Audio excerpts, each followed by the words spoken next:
खान साहब, सियासी रहनुमाओं ने मुलाकातें की हैं, वो नहीं चाहते कि एक साबिक वज़ीर-ए-आज़म को उनके दौर में गिरफ़्तार किया जाए, तो आपकी गिरफ़्तारी कहीं निगरान सेटअप में सुनने में आ रही है, की जाएगी ताकि सियासी रहनुमा के गले ना पड़े।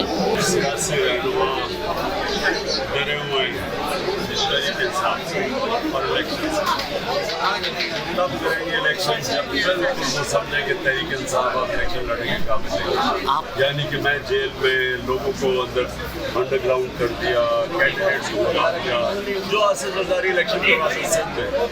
अब सिंध में क्या इलेक्शन होता है, पुलिस पकड़ के लोगों को ले जाती है, बाकी लोगों को खरीद देते हैं और फिर धांधली करके इलेक्शन किया जाता है। डेमोक्रेसी तो नहीं है। सर जब आपका दिल करेगा आपको गिरफ्तार कर लेंगे तो फिर ये रोजाना जमानतें इतने केसेस इनका क्या फायदा?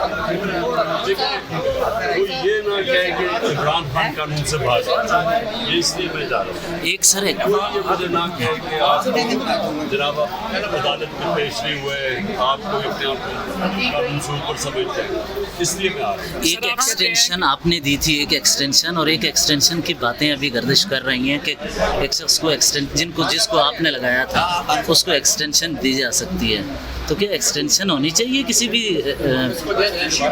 अफसर को? सर आप कहते हैं कि अवाम का वोट आपके साथ है, अवाम के वोट का नताइज बदला इलेक्शन कमीशन के जरिए जिस तरह आपकी पार्टी को क्रश किया गया, कोई बड़ी बात नहीं है, तो क्या बनेगा अगर इलेक्शन में अवाम के वोट के नताइज ही बदल दिए गए? जैसे ख्वाजा आसिफ आपने कहा कि उन्होंने बाजवा कहा कि मैं हार रहा हूँ, उनको जितवा दिया गया।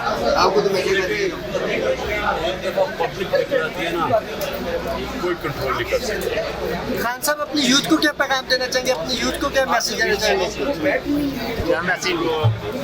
वोट अपनी रजिस्टर करवाएं।